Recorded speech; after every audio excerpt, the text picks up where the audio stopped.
Hadratal muhtaramin, para masyayikh, para kiai, dewan asatid, wabil khusus panjenenganipun Kiai Haji Syuhudi Mubarok, panjenenganipun Ketua Yayasan Bapak Khusnul Badar, soho para dewan guru lan asatid asatidah engkang estu kaula takdimi. Para pejabat yang berkenan hadir, wabil khusus Bapak Wakil Bupati Lampung Tengah. Ada gajah makan kodok. Bupati, Wakil Bupati Lampung Tengah, kok dalanmu bosok?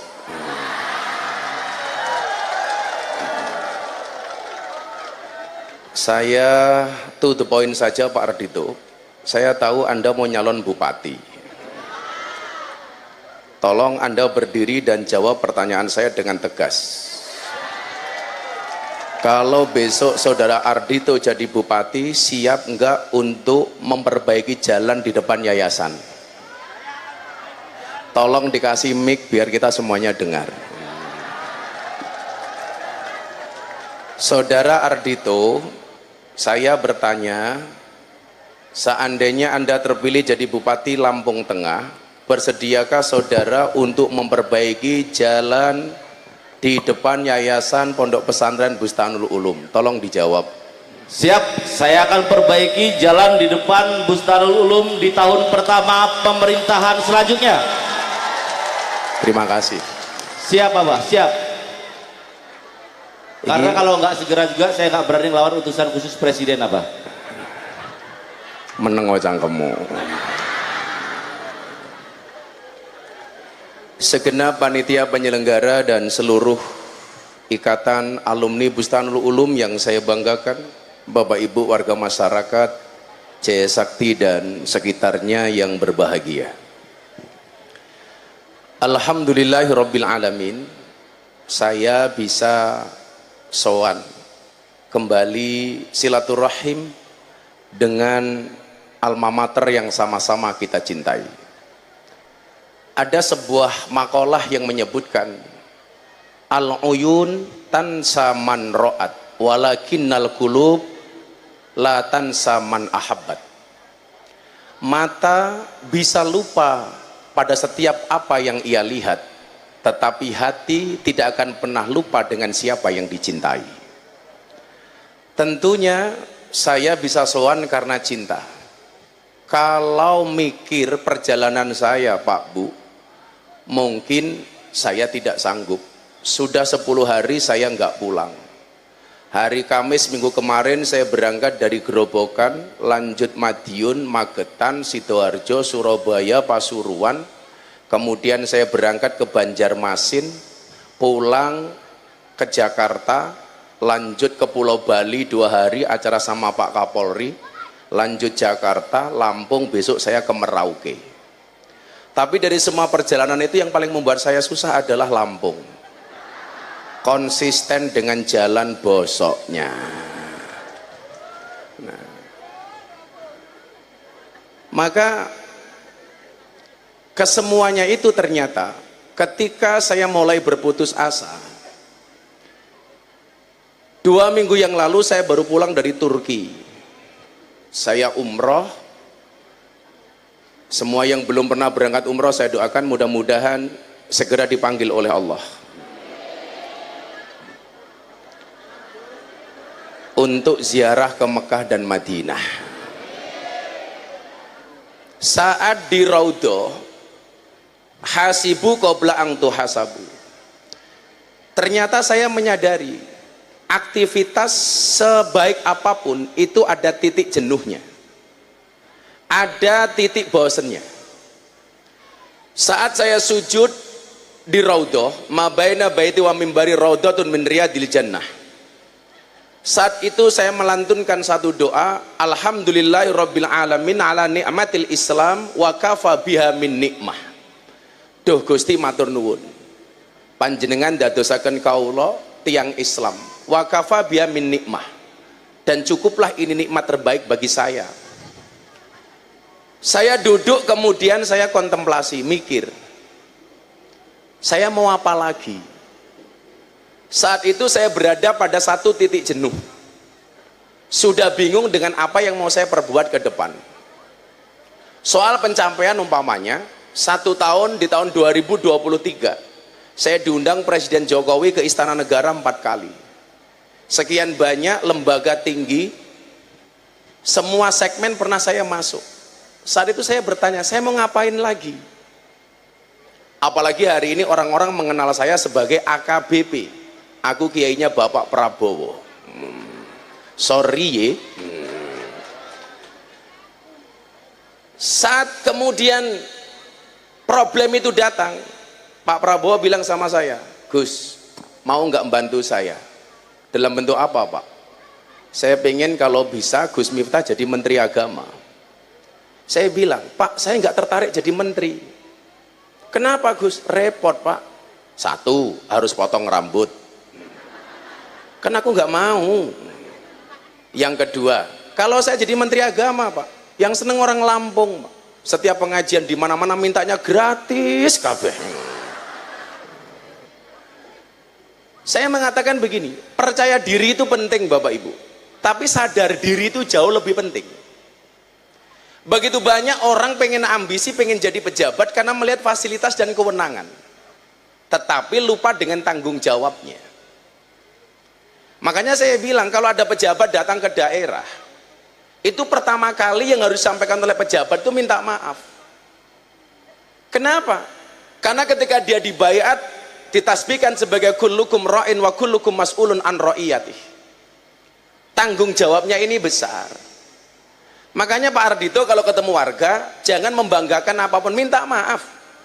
Makanya kalau ada halal bil halal syawalan, yang harus minta maaf itu bukan rakyat kepada pejabat, tapi pejabat kepada rakyat.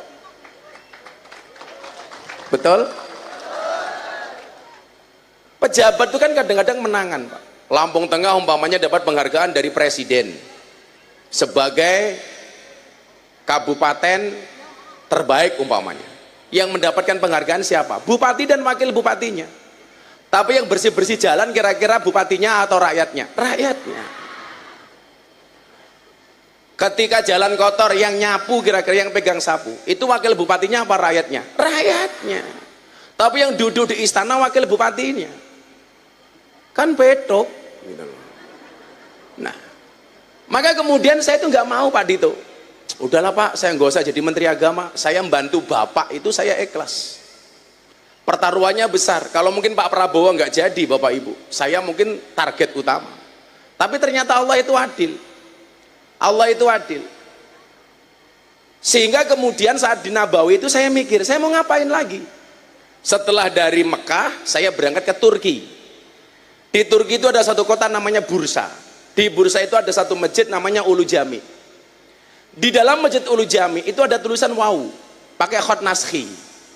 Ternyata dipercaya sebagai tulisan yang ditulis oleh Nabi Khidir alaihissalam. Di depannya ada tempat sujud yang merupakan tempat di mana Nabi Khidir pernah sholat.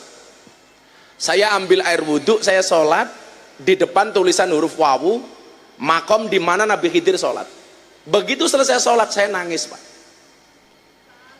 Ada satu rahasia begini, a'maru ummati kata Nabi ma baina sitin was sab'in. Umur umatku itu hanya antara 60 sampai 70 tahun. Pertanyaannya adalah kenapa usia kita tidak dibuat sepanjang mungkin, hanya durasi 60 sampai 70 tahun. Ternyata jawabannya ini, orang dengan usia 60-70 tahun begitu banyak problem yang dihadapinya. Bagaimana dengan Nabi Khidir yang ditakdir oleh Allah nggak bisa mati? Artinya apa? Dia langgeng sampai akhir zaman. Berapa banyak problem yang dihadapi oleh Nabi Khidir? Ketika saya berpikir itu, kembali saya bangkit. Lah iya, usia saya baru 43 tahun saja, dengan problem hari ini yang saya hadapi, seolah-olah saya mau menyerah. Bagaimana dengan problemnya Nabi Khidir? Saat itulah kemudian saya bangkit, saya nggak boleh menyerah. Saya meyakini Anda semua yang hadir hari ini diuji oleh Allah dengan jalannya masing-masing. Ada mungkin yang diuji oleh Allah masalah ekonomi, ada yang diuji oleh Allah masalah keuangan. Contoh Pak Ardhito mau nyalon bupati nggak punya duit, setiap ketemu saya sambat. Jadi lama-lama kiai itu dianggap seperti dong salam, seperti laos. Jadi kalau masak sayur digolekin dhisik dhewe, sayure mateng diguak dhisik dhewe. Larepe nyalon sowan kiai begitu dadi lali karo kiai. Titen nono wetok. Nah, maka kemudian Bapak Ibu yang saya muliakan, saya kemudian teringat bagaimana dulu kisah perjuangan yang harus saya bangun. Berangkat dari Bustanul Ulum, saya alumni tahun 99, di bawah didikan Pak Badar, Pak Udi, almarhum Pak Yono. Kagem Pak Yono Al-Fatihah.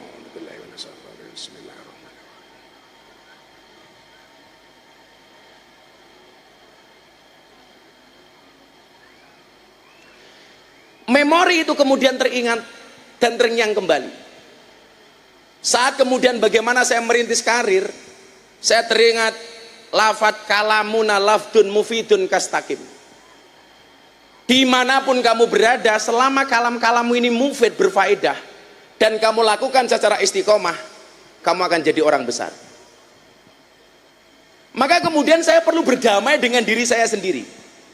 Bukankah kemudian kita diingatkan fa'ammad dhammatu fatakunu alamatan lirraf'i.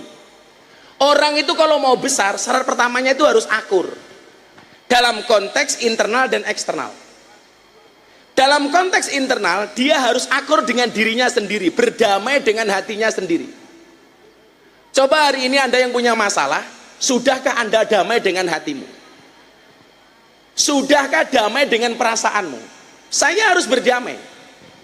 Saya mikir begini, Pak, ya nggak banyak saya punya duit, nama alhamdulillah. Kemarin ada survei di Indonesia bagian timur yang mayoritas non Islam, ada 7 nama kiai yang dianggap paling toleran se-Indonesia. Nama saya masuk.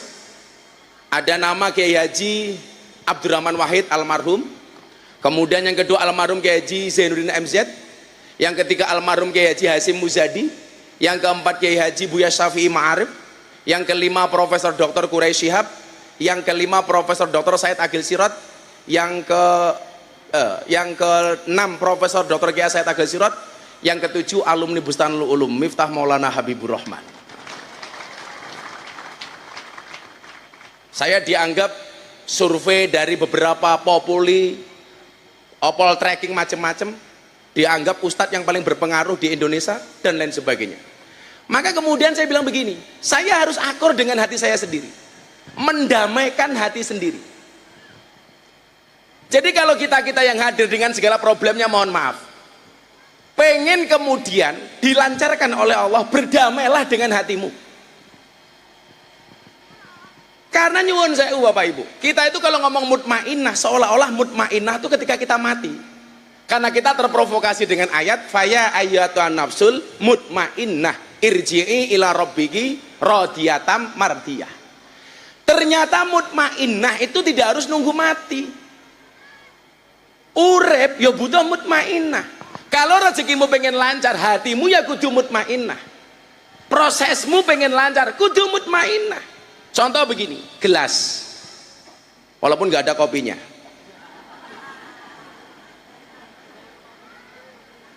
Gelas ini kalau bersih Bapak Ibu, konco-konco BU ya, gelas ini kalau bersih, menandakan bahwa dia siap untuk dimasukin apapun. Dimasuki degan ya pantes, dimasuki kopi pantes, teh pantes, es dawet pantes. Dan ketika sudah ada isinya, nafi, pasti bermanfaat. Kenapa? Karena gelasnya bersih. Tapi sebaliknya kalau gelas ini kotor, walaupun di situ ada teko kopi, teh, es jeruk, pasti dia tidak akan bisa dimasuki oleh kopi, teh maupun es jeruk. Kenapa? Karena gelasnya kotor. Dan kalau dipaksakan dikasih isi, tidak akan ada manfaatnya. Pertanyaannya, siapa yang mau minum dari gelas kotor? Maka kemudian disitulah dibutuhkan mutmainnah. Mutmainnah itu artinya bersih, resik. Kok ibu nyuwun sewu, jenengan punya penyakit hasud sedikit saja, itu berarti wa ammal kasratu fatakunu alamatan lil khofti. Orang itu kalau nggak bisa akur itu tanda-tanda perpecahan. Satu sisi dalam keluarga, kalau suami istri mulai bertengkar, itu berarti apa? Wa amal kasroh. Kalau fa'amad domat itu ngepel Pak, karena domah itu bersatu. Kasroh itu sebaliknya. Kalau keluargamu suami istri berantem, orang mungkin rezekimu nyedak Pak. Tapi wong lanang santai mawon Pak. Saya punya teori baru. Wong lanang duwe bojo manut, berpotensi menjadi raja. Kok wong lanang duwe bojo galak, berpotensi menjadi wali. Kok bojomu kadang-kadang manut, kadang-kadang galak, insya Allah raja wali.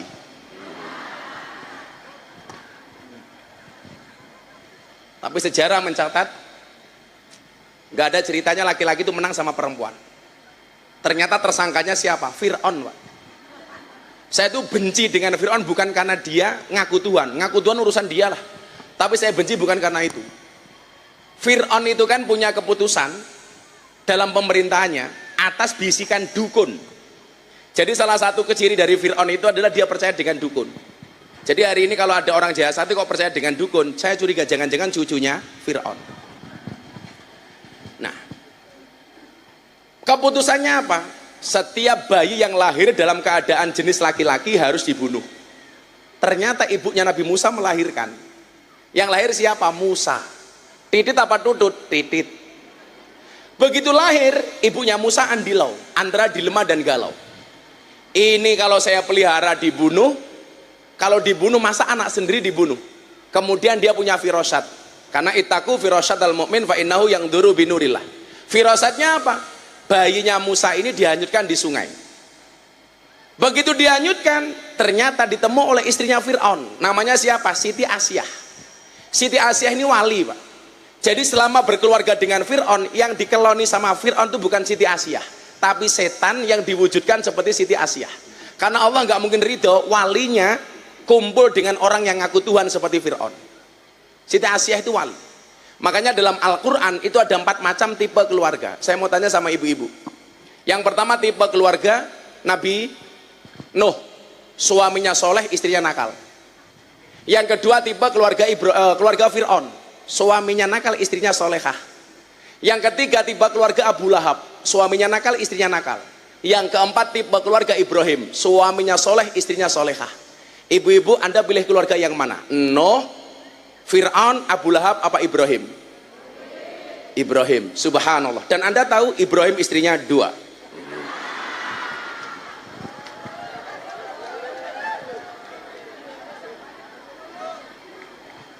Kata ibu-ibu, nggak jadi Ibrahim Gus, Fir'aun ya rapopoh. Laki-laki itu kalau punya istri 4 Pak, namanya Superman. Istrinya 3, Powerman. Istrinya 2, Superman. Istrinya 1, cemen. Ibu-ibu pilih istri yang Superman apa cemen?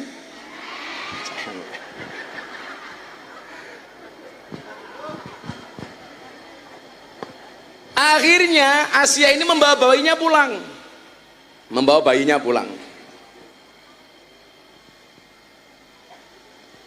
Atta baru ngaji, si Atta Halilintar mau ikut saya ke London besok akhir bulan.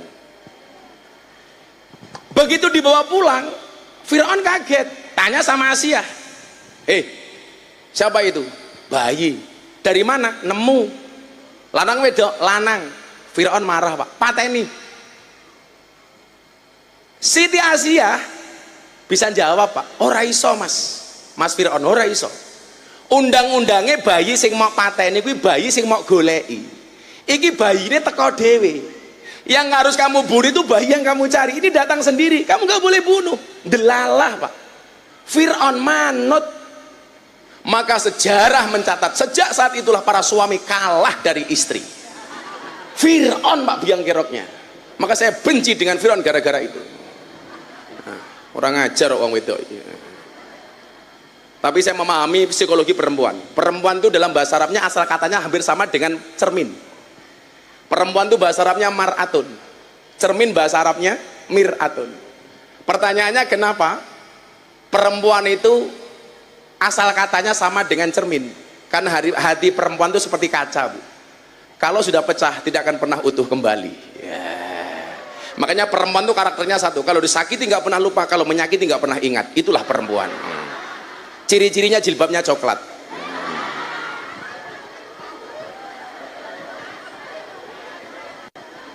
Sing jilbabe ungu insya Allah luweh parah.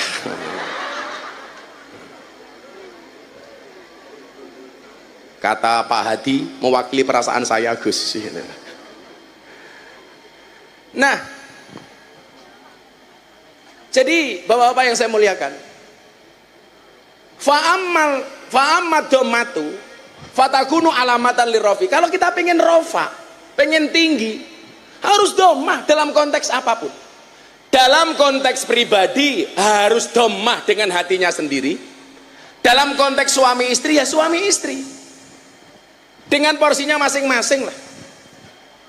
Saya itu kebetulan kalau ada artis atau anak pejabat yang nikah, itu rata-rata yang khutbah nikah saya. Dari dulu zamannya pernikahannya Atta Halilintar, Anang Asanti, Deddy Corbuzier, Sabrina, Via Valen, hampir semua yang menikahkan saya. Karena rata-rata artis itu banyak konsultasi dengan saya, termasuk terakhir kemarin Nikita Mirzani. Oh, kamu jangan salah, Nikita Mirzani itu adik kelasnya Pak Badar. Dia di Gontor Putri, tapi sampai kelas 3 sanawiyah, drop out, dia keluar. Kalau seandainya dia selesai mungkin jadinya kayak Mama Dedeh gitu. Tapi Islam di Indonesia itu asik Pak Dito. Asiknya di mana? Orang Indonesia itu banyak yang berpakaian seksi, terbuka auratnya tapi sholat. Sementara orang Timur Tengah itu banyak yang pakaiannya tertutup tapi tidak sholat. Nikita Mirzani itu kayak gitu sholat Pak. Yo sholawatan, yo tahlilan, yo ngaji, yo gede Pak. Pahalane goblok.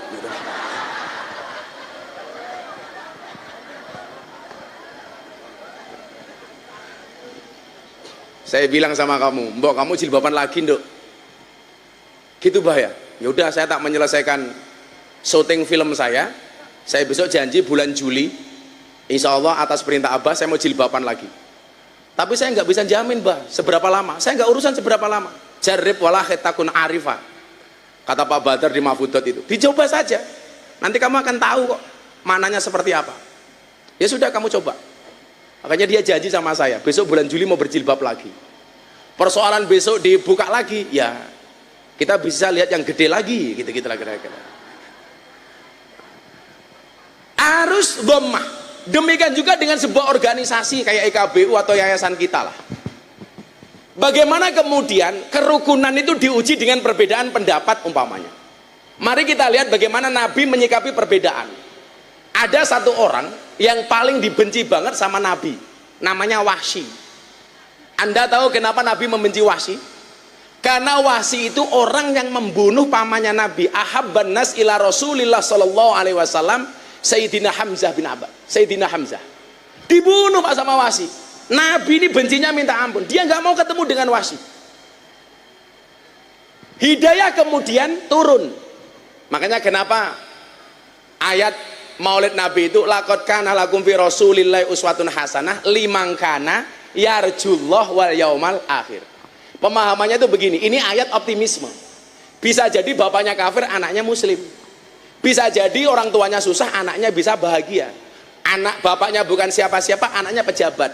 Yang tadinya nggak dapat hidayah. Ini namanya liman kana yarjullah, orang yang punya harapan kepada Allah.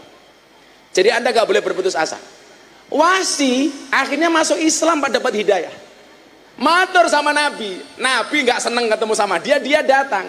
Nabi, saya pengen masuk Islam. Dan saya itu alhamdulillah Pak, ditakdir oleh Allah banyak mengislamkan orang. Sampai hari ini lebih dari 300 orang yang masuk Islam melalui saya. Dari nama-nama beken seperti Deddy Corbuzier, Nania Yusuf Idol, kemudian kemarin ada artis Jakarta cantik, janda, punya anak 4, alhamdulillah sadar sama saya. Tapi saya bilang, kamu gak usah sering-sering ketemu saya, bahaya. Ini akhirnya masuk Islam melalui Kanjeng Nabi. Nabi, kalau pengen lebih Islam. Apakah tobatnya Wahsy diterima? Diterima Pak. Padahal benci sama orang ini. Taubatnya diterima, tetapi secara basyariah Nabi itu nggak seneng kalau ketemu Wahsy. Maka kemudian dia mengatakan apa? Wahsy, kamu masuk Islam, taubat kamu saya terima, tapi kamu tolong jangan sering-sering ketemu sama saya. Maksud saya begini, kita kan dulu di sekolah sering diajarkan kalimat ini, wa ainur ridho an kulli aibin kalilatin wa ainu suhti an kulli khairin tubdil masawiyah. Walaupun banyak makalah yang redaksinya agak berbeda. Kira-kira terjemahan bebasnya begini. Orang itu kalau sudah seneng, sebaik apapun tidak akan nampak kebaikan. Mohon maaf. Wa ainu ridho an kulli aibin kalilatin. Orang itu kalau sudah seneng, dia melakukan keburukan apapun, seburuk apapun nggak pernah nampak. Tapi sebaliknya, kalau orang itu sudah benci, sebaik apapun tetap jelek. Ini problem masyarakat kita. Lawe seneng karo uang, elek kaya ngopo tetap api. Lawe benci karo uang, api kaya ngopo tetap elek. Mungkin apa mboten, Bu? Makanya kemudian Imam Syafi'i itu punya makalah begini. Lisanuka la tadkur bihi auratam ri'in. Lisanmu itu tolong jangan kamu gunakan untuk membicarakan aibnya orang lain. Fakulluka auratun walinasi alsunun. Kenapa? Karena setiap kamu itu punya aib, setiap manusia juga punya mulut. Jadi kalau Anda membicarakan aib saya berpotensi membicarakan aib Anda. Apa meneh manggon ning desa, sing nglakoni adem ayem, sing nyawang kakean. Sapa sing kakean cangkem? Ya sing jawab kuwi mau.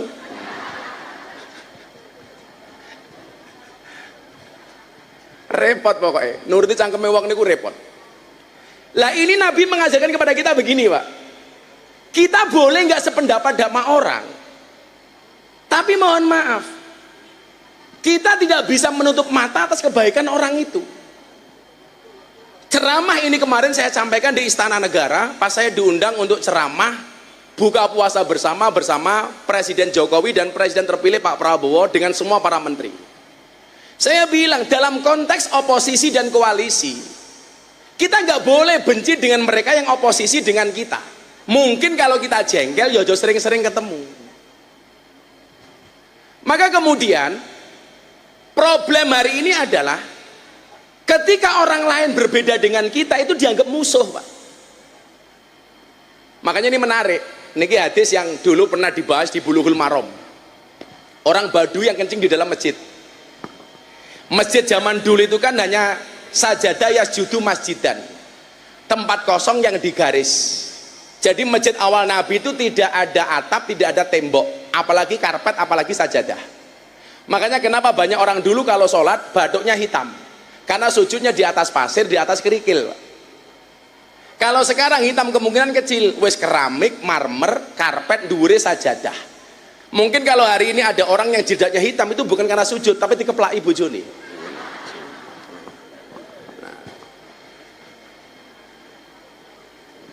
Makanya kenapa dulu satu tempo Kanjeng Nabi itu pernah iktikaf dengan pasang tenda, Pak. Yang menjadi menarik hari ini adalah ada tokoh Wahabi iktikaf di masjid 10 hari Ramadan terakhir itu pakai tenda, Pak. Padahal ada tembok, ada atap. Lagi nyontoh sopo. Kalau dulu zaman Nabi awal masjid itu hanya satu tempat, ismul makan dari sajadah yasjudu, untuk sujud, tempat untuk sujud. Nah, maka dalam riwayat ada satu pohon korma yang berada di depan imaman, yang kemudian menangis ketika Nabi berkhutbah di atas mimbar. Yang saya ceritakan bukan itu. Ini ada Badui masuk ke masjid kemudian kencing. Apa yang terjadi? Semua sahabat yang hadir di situ semuanya memaki Badui ini dengan kalimatnya masing-masing. Satu-satunya orang yang tidak memaki hanya Kanjeng Nabi Muhammad SAW. Kanjeng Nabi dengan santai mengatakan, sudah nggak apa-apa, bersihkan air kencingnya. Begitu dibersihkan selesai, Badui ini angkat tangan, Pak. Kemudian dia berdoa. Anda tahu apa doanya? Allahumarhamni wa Muhammadan wala tarham ma'ana abadan. Iki dongane kurang ajar ini. Allahumarhamni wa Muhammadan. Duh Gusti Allah, tolong kasih sayangi saya dan Nabi Muhammad saja. Wala tarham ma'ana ahadan, wala tarham ma'ana ahadan. Yang lain nggak usah kamu rahmati ya Allah. Kan kurang ajar dongane, Pak. Begitu Nabi mendengar doa ini marah, Pak. Dia kencing di masjid, Nabi nggak marah. Tapi begitu dia berdoa Allahumarhamni wa Muhammadan wala tarham ma'ana abadan, ma'ana ahadan, Nabi marah. Kenapa? Nabi mengatakan laqad tahajjar tawasian. Lak carane ndongamu kaya ngono, kowe iki mempersempit rahmate Gusti Allah. Sama halnya sekarang begini, seolah-olah awake dhewe iki wong NU yang paling berat mendapatkan rahmati Allah ki NU tok, Muhammadiyah ora. Seolah-olah yang mendapatkan rahmatnya Allah itu hanya partai yang koalisi saja, yang oposisi nggak dapat. Seolah-olah yang berat mendapatkan kasih sayangnya Allah itu kami, Anda enggak. Ini namanya lakot tahajar tawasian. Anda itu mempersempit rahmatnya Allah. Nah, dalam konteks organisasi sama. Kita itu nggak boleh mempersempit rahmatnya Allah, Bapak Ibu. Karena rahmat Allah itu rahmatan lil alamin, berlaku untuk siapapun. Tak enteni kat mau teko gelasnya cuwilik.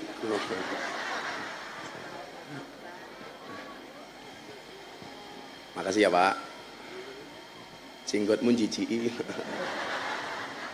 Ora menarik blas.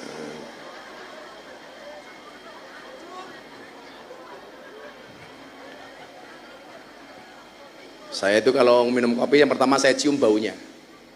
Alhamdulillah ini nggak sangit. Dan kalau kopinya enak, saya pasti bilang Karena di dunia ini yang bisa membuat saya cuma dua. Satu kopi, dua istri. Ya.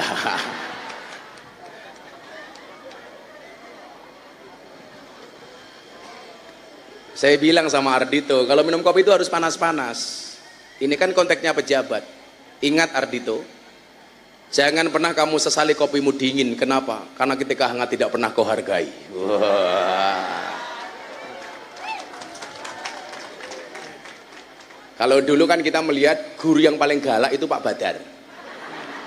Lah Pak Badar itu seperti kopi, pahit sih tapi banyak yang mencintai. Lah.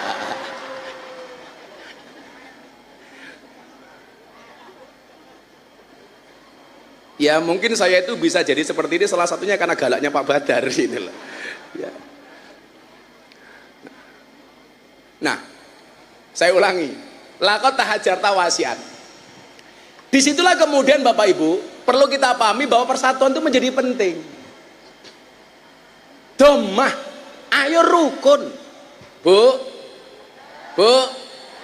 rukun, pengen sugih, rukun.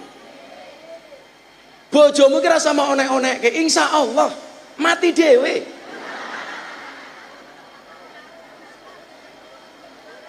Saya punya teori baru. Kenapa perempuan itu nyuwun sewu? Ini yang guru fikih ngapunten. Ini hanya saya menduga-duga. Kenapa perempuan itu nggak dikasih hak menceraikan? Kenapa hak cerai itu pada laki-laki bukan pada perempuan? Si Mirzani jadi datang nggak?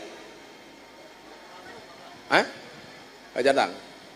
Saya tadi ada tamu DPR mau nyalon gubernur.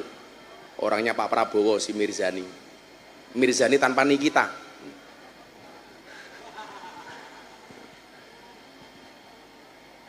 Kenapa perempuan itu nggak punya hak cerai? Ibu-ibu yang bisa jawab saya kasih uang 500.000. Oh iya, tadi Pak Jumiran kemarin bilang, Gus, untuk bikin acara alumni belum punya duit. Saya mau ngasih uang kas untuk IKBU. IKBU.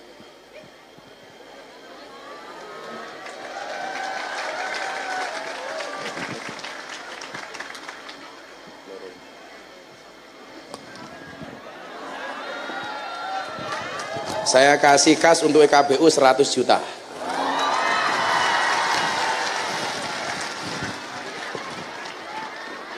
Ya.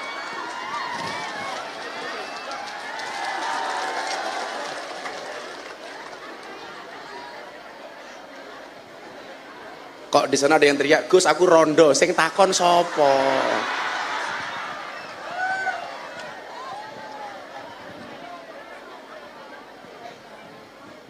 Moga-moga kabeh sugih kaya Gus Miftah. Amin. Saya itu punya prinsip, kaya itu bukan seberapa banyak yang kamu miliki, tapi seberapa banyak yang kamu beri, yang kamu bagi. Kenapa Pak Jumiran ke cewek? Oh, bendaranya cewek. Ya. Kenapa setiap bendahara itu paling banyak cewek? Karena cewek itu hatinya seperti rekening bank, nggak mungkin berbunga kalau nggak ada saldonya. Lah. Mulai santri-santri rungokno le. Cowok yang good looking kalah dengan cowok yang good rekening. Karena berangkat dari good rekening akan menjadikan wajah istrimu glowing. Dan di balik wajah istri yang glowing ada suami yang golong koming. Santri BU kudu sugih. Moga-moga santri BU sugih kabeh. Amin. Soalnya ngene lho. Sebelum tak lanjutkan tadi pertanyaan soal cerai. Santri saya tanya begini, Pak Rozi. Bah, kenapa di surga itu ada bidadari nggak ada bidadara? Bapak ada yang bisa menjawab, tak kasih 500.000. Tadi kan soal cerai ibu-ibu. Kenapa ada bidadari nggak ada bidadara? Ternyata jawabannya sederhana, Pak. Orientasi laki-laki sama perempuan itu beda. Laki-laki itu puncak kenikmatannya adalah perempuan. Sementara perempuan itu puncak kenikmatannya adalah harta emas dan berlian. Makanya perempuan itu nggak butuh bidadara, Pak. Makanya laki-laki itu semakin kaya semakin butuh perempuan. Sementara perempuan semakin kaya nggak butuh laki-laki. Maka bagi perempuan, laki-laki itu kalah dengan uang. Lebih baik suaminya nggak pulang tapi uangnya datang daripada suaminya datang uangnya tidak datang. Betul Bu? Betul. Kelakuannya wong wedok. Wong wedok iki kurang ajar. Wong lanang gaweane kon golek duit tapi ra kena nyekel duit. Uang itu kalau udah masuk perempuan, Pak, nggak mungkin balik. Jangankan uangnya suami. Duitnya anak bodoh iki ora balik. Itulah pertama kali anak punya pengalaman penipuan investasi bodong. Sing nemu sapa ya mbokne kuwi gitu. Makanya kalau istri, kamu pengen punya suami yang pinter cari uang, tapi nggak boleh pegang uang gampang, rabio karo tuyul.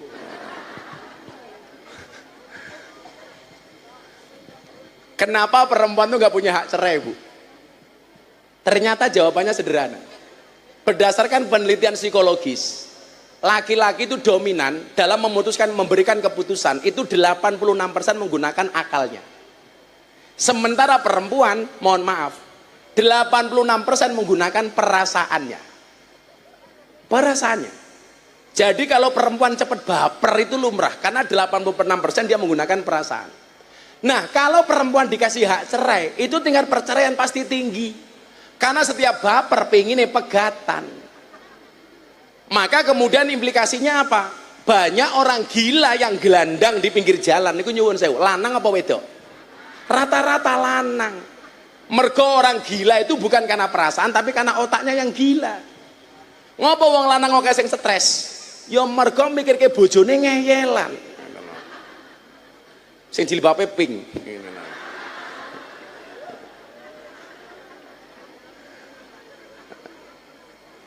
Loh, ngarep dhewe.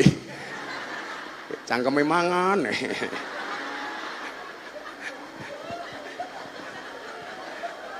Enggak Bu, katuran dahar. Makanya perempuan tuh nggak dapat bidadara karena yang paling penting itu uang. Yang paling penting itu uang. Shallu ala Nabi Muhammad. Nah, maka kalau kemudian kita pengen maju, kita diingatkan kembali. Loh, aku mbiyen iki karo pondok iki mung diajari ngimrite ra lulus lah. Tapi sekarang saya itu banyak menggunakan makalah-makalah dari Alfiyah atau minimal Jurumiyah untuk bahan ngaji. Bagaimana kemudian kalau kita pengen maju setelah kita rukun?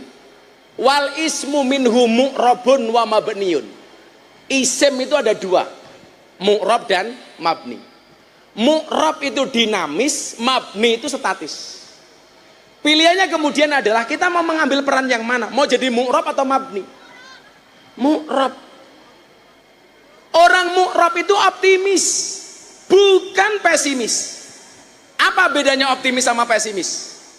Optimis itu melihat peluang dalam masalah, sementara orang pesimis melihat masalah dalam peluang. Orang semuanya mengatakan lokalisasi itu problem masalah. Bagi saya itu peluang. Di saat semua orang mencaci maki lokalisasi, saya ketemu dengan satu hadis. Ruya anil Imam Malik radhiyallahu an annahu yaqul la tangduru ila dzunubin nas ka'annakum arbabun wangzuru ila dzunubikum ka'annakum abidun. Janganlah kamu melihat dosa-dosa manusia seolah-olah kamu adalah Tuhan, tapi lihatlah dosa-dosamu sendiri seolah-olah kamu adalah seorang hamba. Lokalisasi bagi orang masalah, bagi saya peluang. Dulu saya satu masjid dengan Pak Ali. Begitu saya pisah dengan Pak Ali, saya pindah ke masjid sendiri. Pak Ali itu di Masjid Al Jihad, yang dulu awal mula di situ Pak Ahmad Suryani. Kemudian saya pindah ke selatan. Ada masjid namanya Baitur Rahman. Pangkat kita sama-sama James Bond, jaga masjid dan kebun. Yang sering saya sampaikan, delalah masjid yang saya tunggu itu masjidnya orang Muhammadiyah, Pak. Jadi saya itu akrab dengan Muhammadiyah gara-gara saya pernah tinggal di masjidnya Muhammadiyah 4 tahun setengah. Alhamdulillah nggak ada masalah. Masalahnya hanya satu. Gara-gara saya manggon masjid Muhammadiyah, saya kurus. Berat badan saya hanya 40 kilo. Kenapa melu Muhammadiyah kurus? Soalnya Muhammadiyah belas ratawono selamatan. Serono mangan-mangan belas.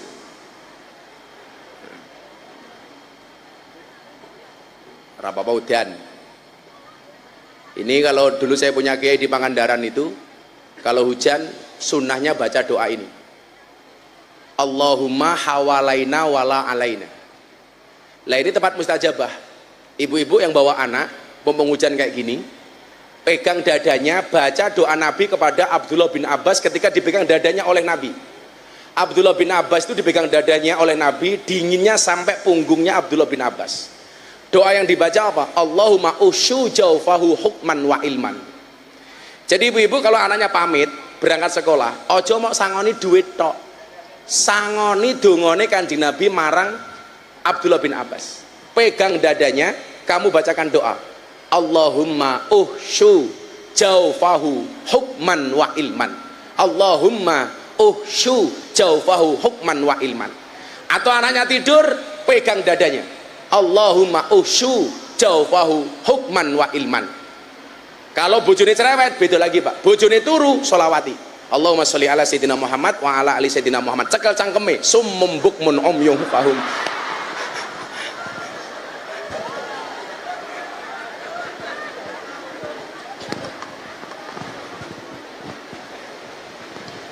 Pak di summum masih cerewet, tambahi Yasin dan tahlilnya. Alhamdulillah Jawa. Shallu ala Nabi Muhammad.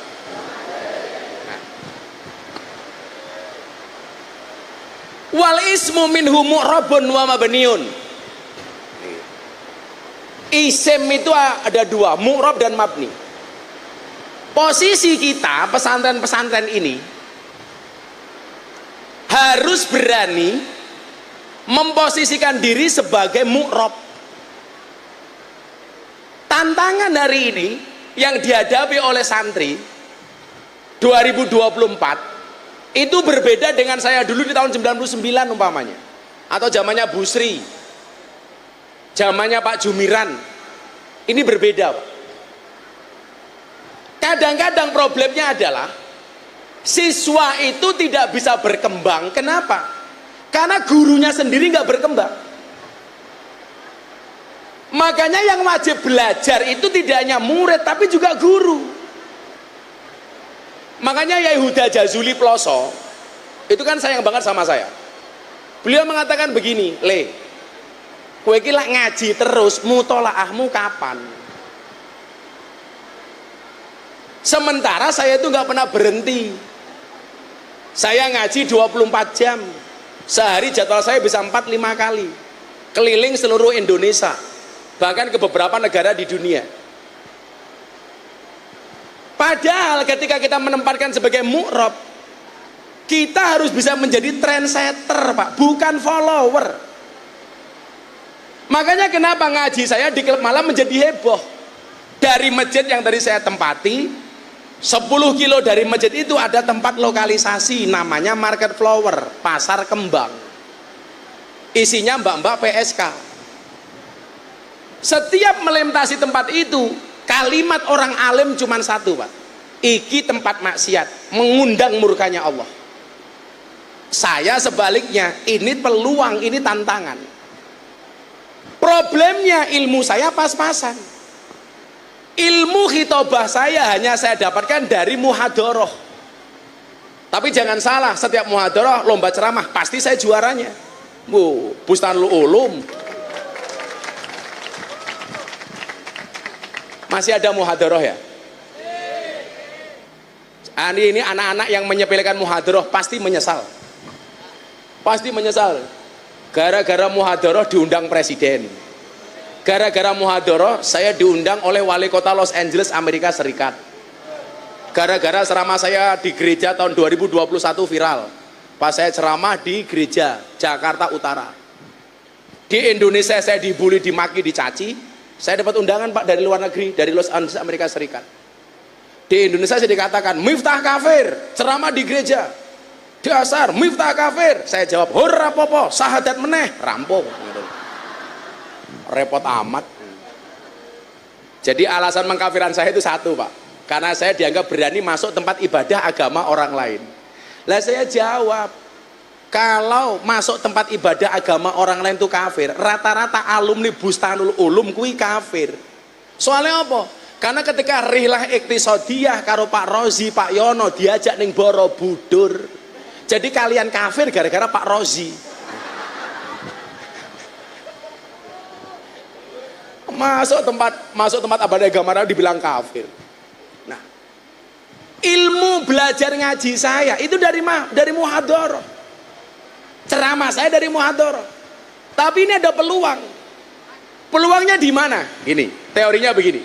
Ini santri-santri di belakang tolong didengarkan. Kulla syai'in idza kasura rahusa illal adaba. Segala sesuatu itu kalau jumlahnya banyak pasti murah kecuali adab.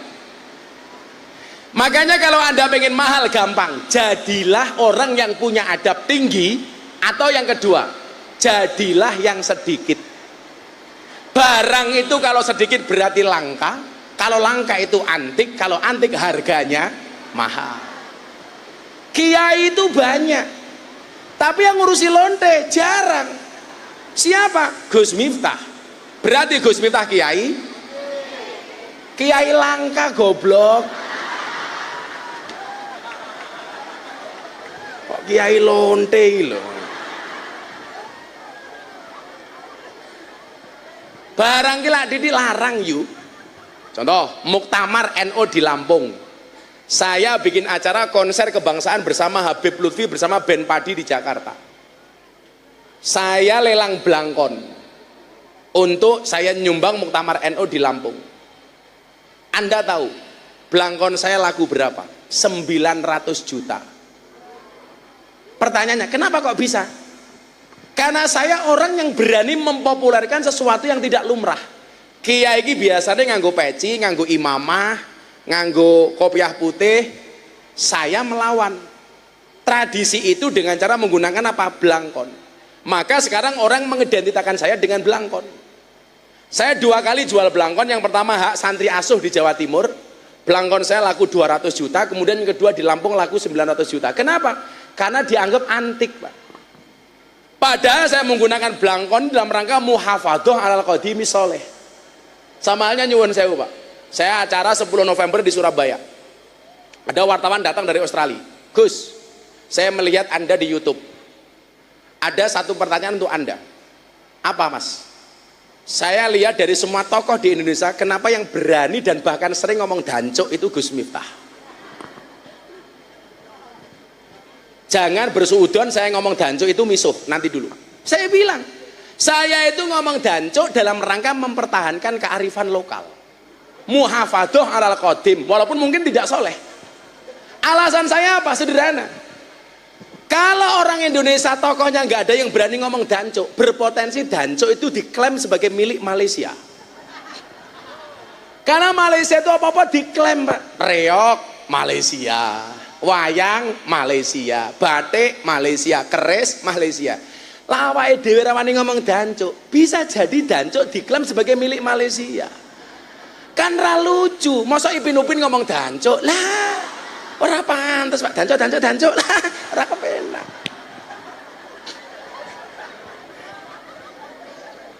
Loh.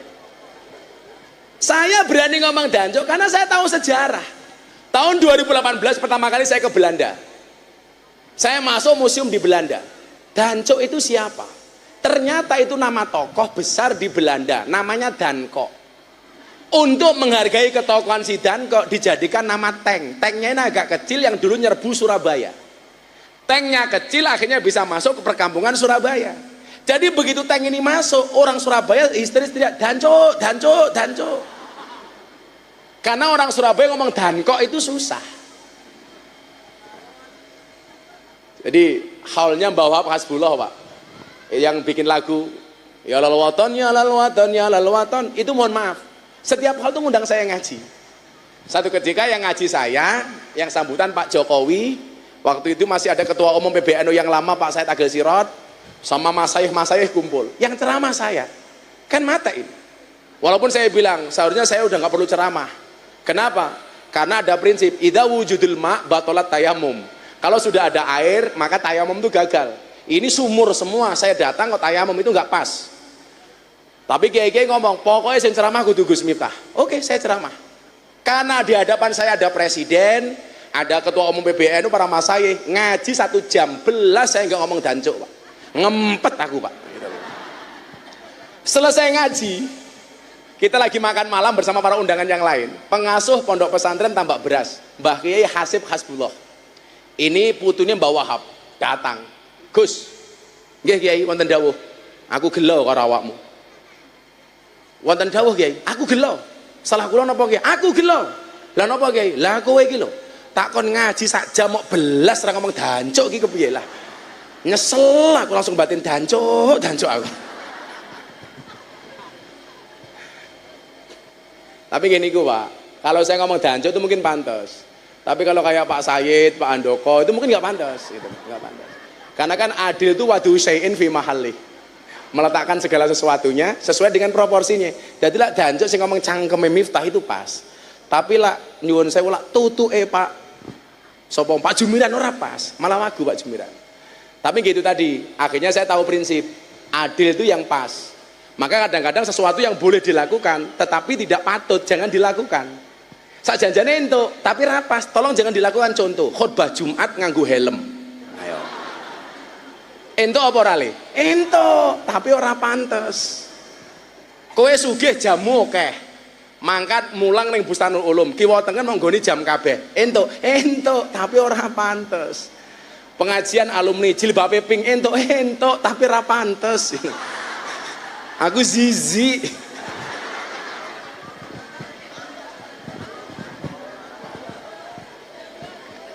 Wis tuwa jilbabe pink.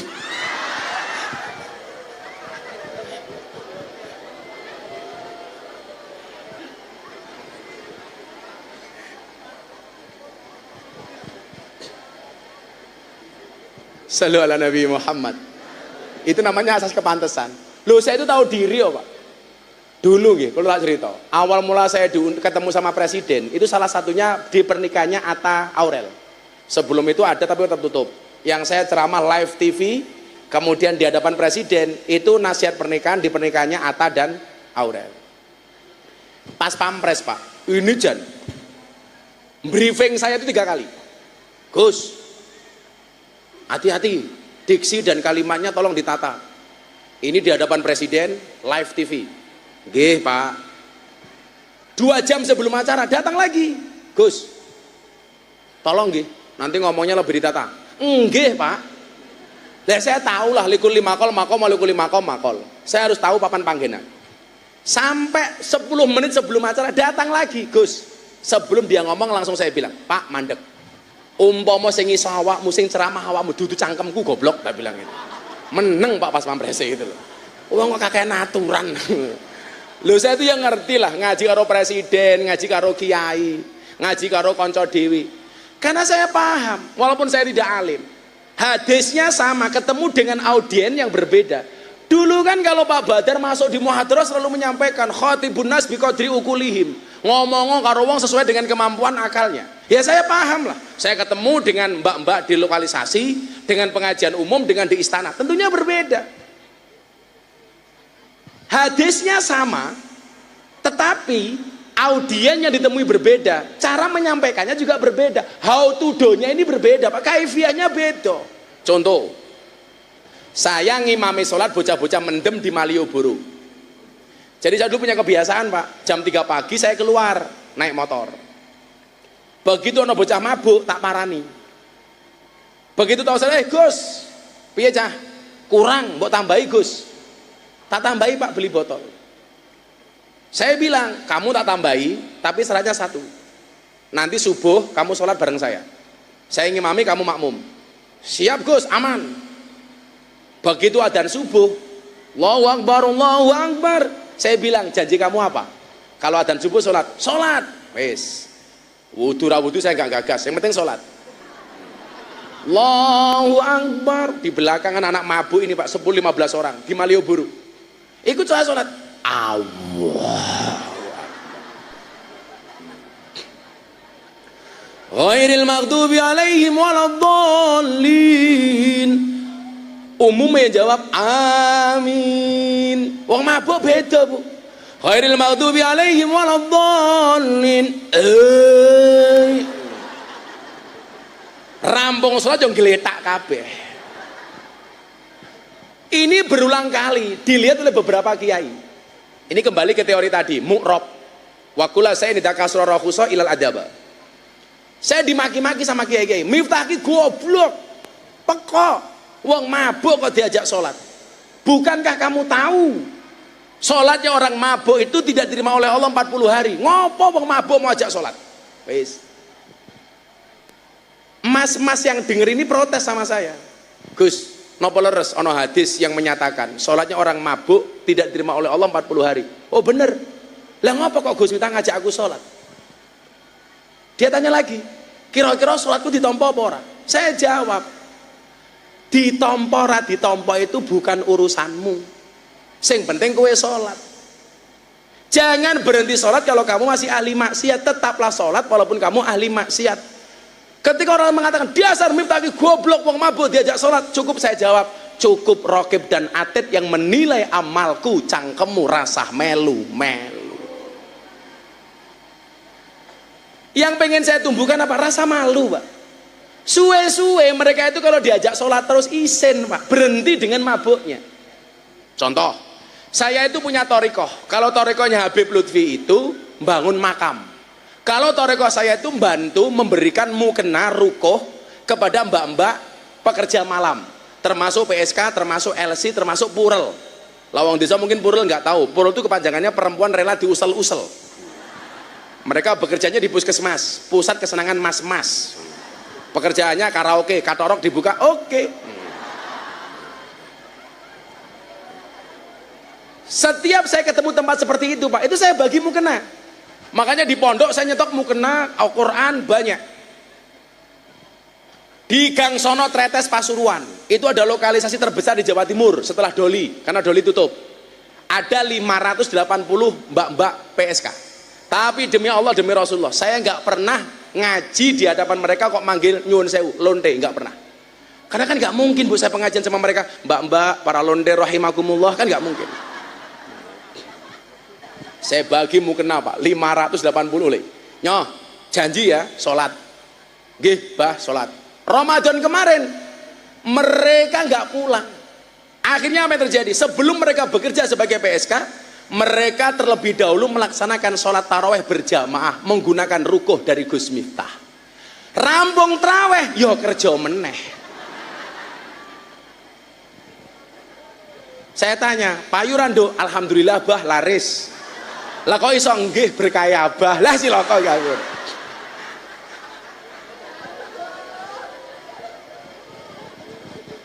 Pertanyaannya adalah salahnya di mana? Imam Syekh Nawawi Al-Bantani mengkategorikan maksiat itu ada dua. Wa kullu maksiat an syahwatin la yurja ghufranaha. Mohon maaf. Wa kullu maksiat an syahwatin yurja ghufranaha. Wa kullu maksiyah an kibrin la yurja ghufranaha. Setiap maksiat yang dimulai dari syahwat, maksiat yang disebabkan karena syahwat, ada harapan untuk diampuni.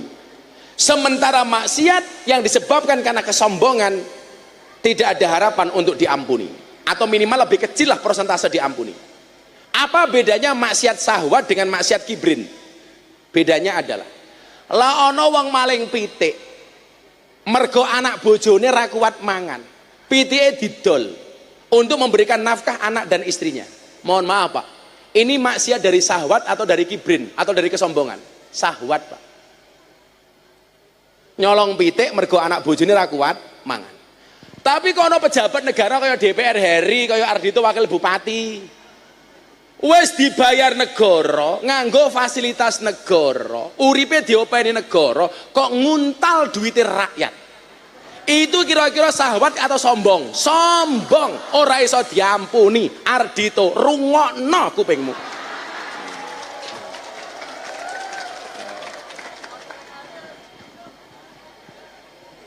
Hati-hati Pak Ardito. Ayo lurah-lurah kaya Pak Anjil. Hati-hati Pak Anjil, hati-hati. Fitnah lurah ki mung loro. Siji dana desa, loro BLT. Bantuan langsung tukaran. Soalnya segera kebagian biasanya tukaran. Fitnah paling abot Pak Lurah niku BLT. Problemnya di mana? Dari pusat cuman 500 paket, sementara Pak Anjil punya data orang miskin 1000 paket. Bingung. Jatahnya wong 500, penerimanya 1000, akhirnya dibagi melalui kebijakan Pak Lurah. Sing ra kebagian mesti cangkeme cerewet. Oh aku ora keduman, soalnya BLT ini didum ke dulure lurahe dhewe.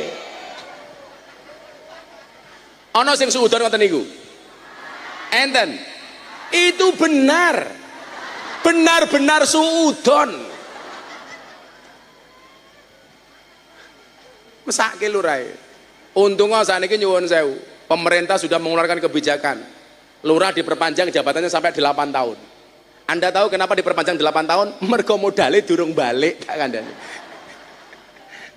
Tenang Pak Anjil, santai wae Pak Anjil. Nah, maka kemudian ketika kita mu'rob, santri harus menjadi trendsetter. Tak kandhani. Ini era digital. Santri Bustanul Ulum tidak boleh tidak melek teknologi. Ini barusan tadi yang telepon saya Atta Halilintar. Saya tuh pengen Pak satu saat anak-anak di sini tak bawakan YouTuber terkenal dari Jakarta, Bu Deddy Corbuzier atau Atta Halilintar atau Ria Ricis lah. Supaya anak-anak ini mohon maaf nih. Kalau dulu kamu keluar kuliah dari Staibu, itu harus membuat lamaran pekerjaan. Kamu sekarang nggak perlu membuat lamaran pekerjaan, kamu bisa sukses. Wallah. Kalau ngomong soal itu ya, ini saksinya Mas Aris.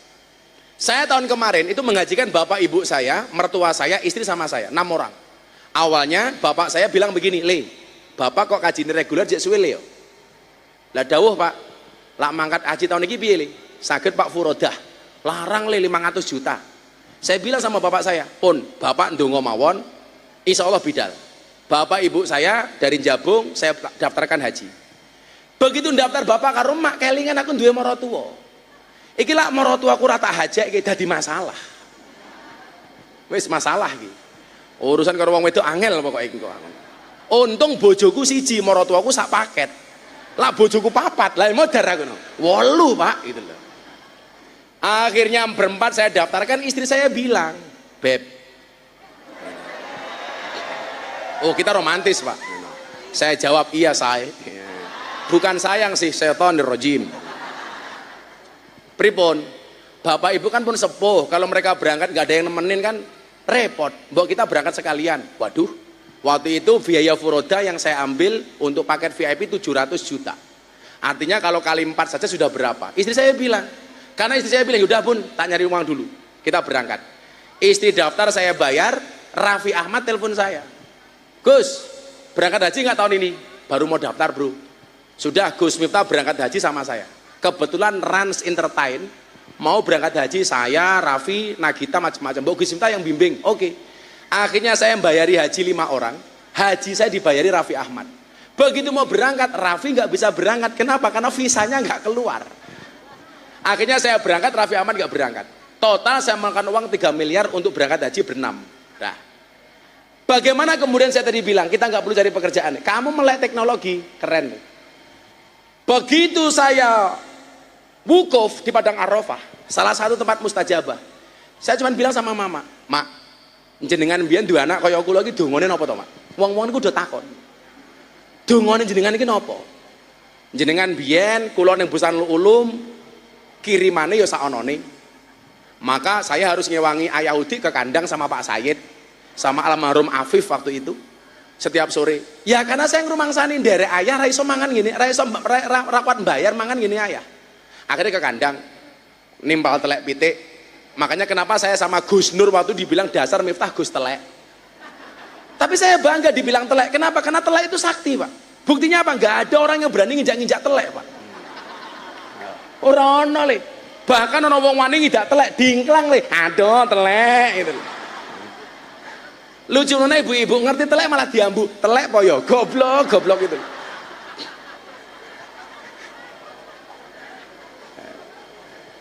Saya tanya sama emak.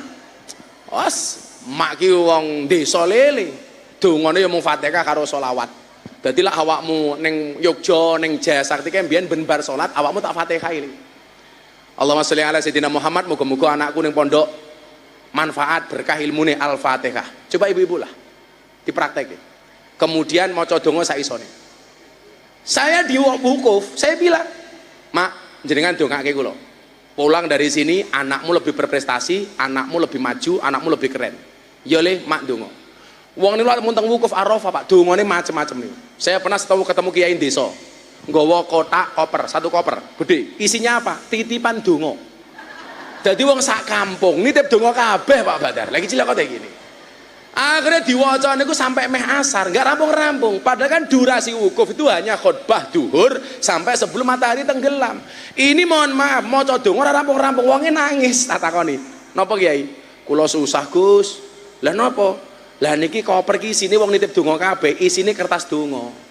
Kula waca siji durung rampung. Carane mboten ngoten Kiai. Lah niki amanah Gus. Lah mboten kula waca dosa. Tak wene carane purun apa mboten? Purun Gus. Nggih, carane ngeten. Kopere mang buka, tangane jenengan mangangkat mang donga. Ya Allah, menika tiyang ingkang nitip donga, mang waca dhewe ya Allah. Rampung. Ayo Gusti Allah kira iso maca aku.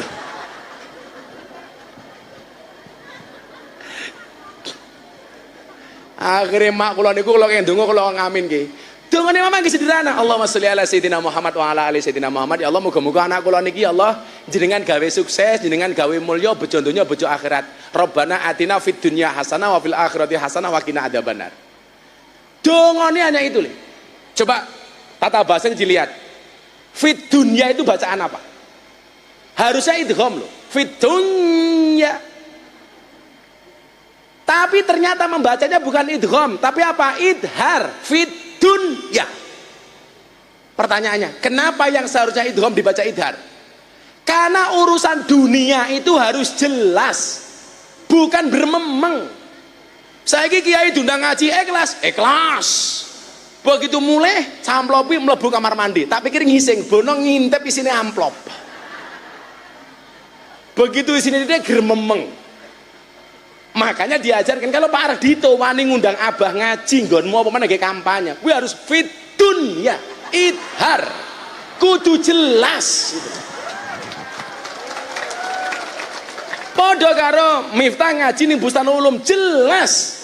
Jelas-jelas tombok tak kandhani.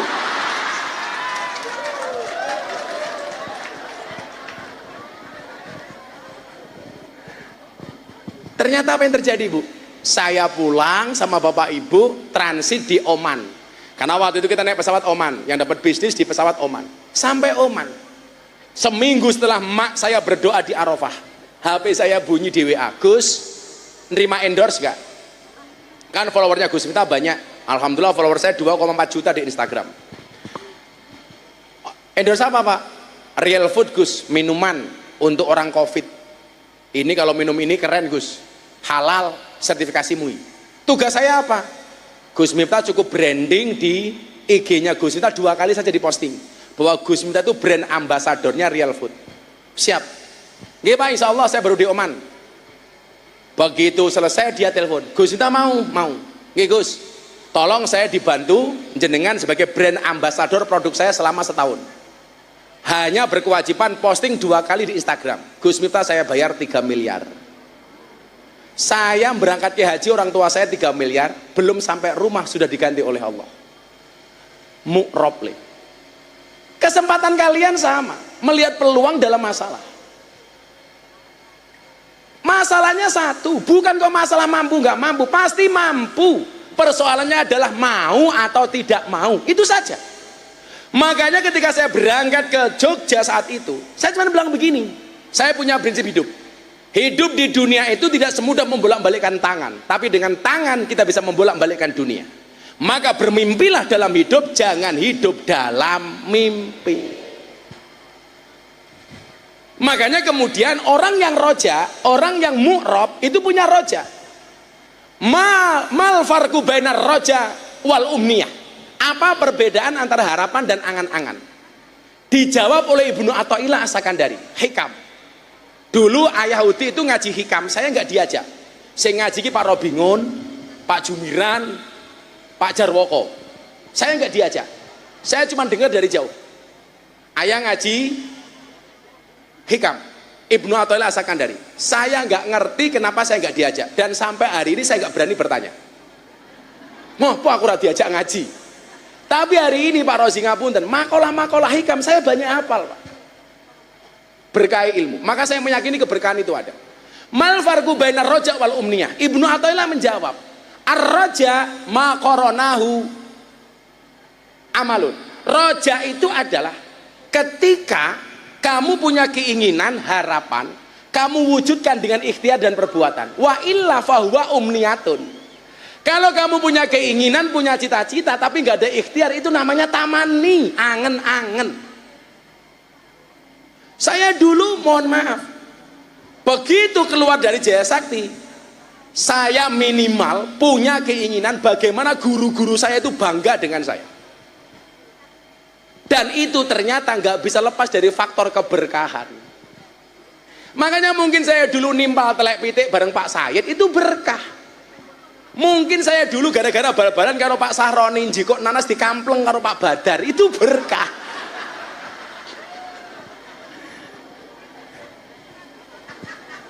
Jadi awakmu sing saiki rumangsa durung sukses, saya persilakan Pak Badar nggih ngampleng saiki.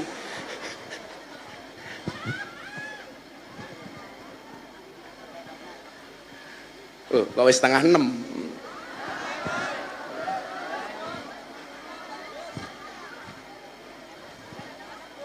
Barokah itu nyata, Pak. Nah, barokah itu dalam kitab Munjid. Lambian kelas awake dhewe iki Munjid mung dipameri karo Pak Badar. Kita kan nggak tahu Munjid iki kaya ngopo. Ketika berbicara barokah, Munjid itu mengatakan apa? Barokah itu adalah ziyadah. Ada nilai tambah. Nah, kita keluar dari Bustanul Ulum itu bisa dikatakan ilmumu berkah ketika mengandung 3 hal. Ziyadatul mahabbah, ziyadatul sa'adah, ziyadatul khair. Ziyadatul mahabbah, tambah rasa tresnone. Tresno kepada siapa? Kepada guru, kepada alumni. Makanya kenapa kita sering mendengar istilah tidak ada mantan guru. Guru bisa menganggap kita mantan murid ketika murid itu tidak berbakti. Walaupun hari ini saya ngelus dada ketika eksistensi kitab Ta'limul Muta'allim itu banyak yang menggugat, karena kitab itu dianggap penjajahan guru kepada murid. Maka saya bilang mindsetnya adalah yang butuh ngaji taklim itu bukan guru tapi murid. Makanya taklim itu dalil murid kepada guru, bukan guru kepada murid. Kalau murid ke guru itu namanya takdim, kalau guru ke murid jadinya penjajahan. Lah kita tuh banyak, Pak, konco-konco yang mulai dakwah ya, kita itu banyak salah menempatkan dalil. Kita kasih contoh yang paling sederhana. Contoh, al jannatu tahta aqdamil ummahat. Surga itu terletak di bawah kaki ibu. Pertanyaan saya, itu hadisnya anak apa hadisnya ibu? Coba yang Anda pahami, itu dalilnya anak apa dalilnya ibu? Rata-rata menjawab dalilnya anak. Saya meyakini dalil itu bisa dilihat dari 2 kacamata, dari 2 sisi. Bisa jadi dalilnya ibu, bisa jadi dalilnya anak. Kalau posisimu sebagai anak, mutlak surganya anak terletak di bawah kaki ibu. Ibu, engkaulah wanita yang mulia, derajatmu 3 tingkat dibanding ayah. Kau mengandung, melahirkan, mengandung lagi, melahirkan lagi, mengandung lagi, melahirkan lagi. Wis bosok pokoknya.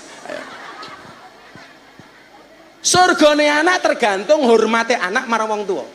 Tapi ketika posisimu sebagai orang tua harus kamu pahami, hadis itu berlaku untuk orang tua. Maksudnya apa? Surgane anak tergantung kelakuane wong tua. Karena hari ini banyak kelakuan wong tua yang tidak bisa menyurgakan anak-anaknya. Anak diperintahkan Al-Quran nyusui 2 tahun. Wal walidatu yurdina auladahunna haulaini kamilaini liman arada ayutimar rodoah. 3 bulan kita tinggal sebagai wanita karir.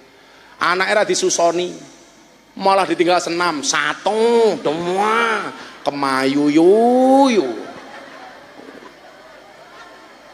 Wongnya ya teko, ya melu guyu, jilbabnya ya pink. Sengit aku.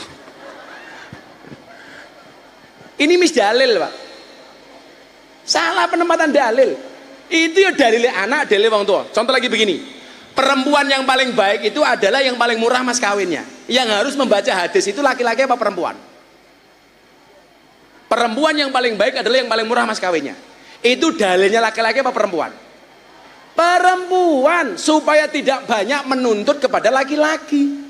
Jangan dibaca laki-laki. Kalau yang baca laki-laki, wi rungokno, wong wedok sing apik sing paling murah yu, salah. Tapi sebaliknya, riwayat yang menyatakan Kanjeng Nabi menikahi Siti Khadijah mas kawinnya 20 ekor unta. Itu yang membaca laki-laki apa perempuan? Laki-laki, supaya lebih bertanggung jawab kepada perempuan. Makanya teori saya mengatakan perempuan yang baik itu adalah perempuan yang siap diajak menderita oleh suaminya. Tapi ingat, suami yang baik tidak akan pernah mengajak istrinya menderita. Siapa itu suami jahat? Suami yang mampu beli rokok untuk dirinya tetapi tidak mampu beli skincare untuk istrinya. Lah, itu mu'roble. Kita ngomong optimisme. Aku ki iso ngomong ngono mergo pengalamanku luwih akeh tinimbang awakmu. Tapi untungnya siji, kamu punya sosok yang bisa kamu belajar darinya. Aku mbiyen pertama kali rongono contone le. Maka untuk itu anak-anak BU saya dorong untuk bagaimana kemudian paham dengan persoalan kekinian. Zaman terus berubah. Kalau dulu zamannya Pak Badar, Pak Said itu mendengarkan berita kudu nunggu BBC London. Apa mana Yahudi, radio ini ratau mati. Karena informasinya dari radio. Sekarang Pak mohon maaf, kita buka aplikasi, apalagi TikTok, detik.com. Setiap saat kita bisa untuk mengakses informasi. Cuman pesan saya satu. Kalau toh kemudian kalian pengen viral kayak saya, pesan saya satu, virallah dengan prestasi bukan dengan sensasi.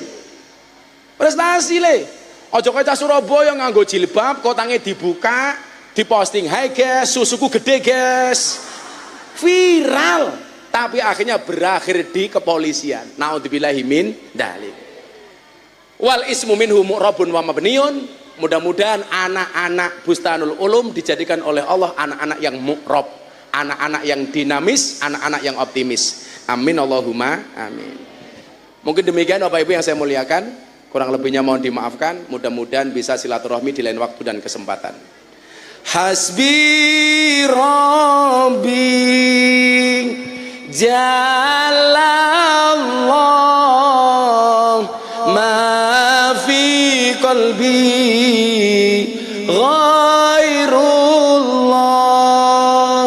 nur Muhammad sallallahu la ilaha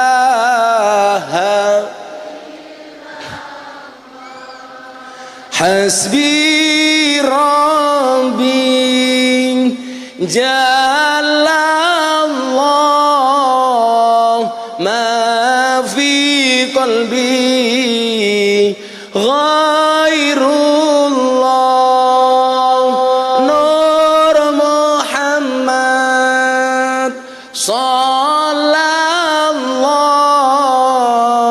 la ilaha illallah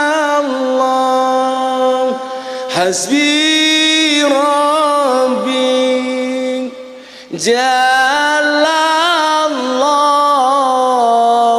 ma fi qalbi ghairullah nur Muhammad sallallahu la ilaha illallah subhanakallahumma bihamdika asyhadu an la ilaha illa anta astaghfiruka wa atubu ilaik walhamdulillahi rabbil alamin hadanallahu wa iyyakum ajma'in wal afu minkum assalamualaikum warahmatullahi wabarakatuh.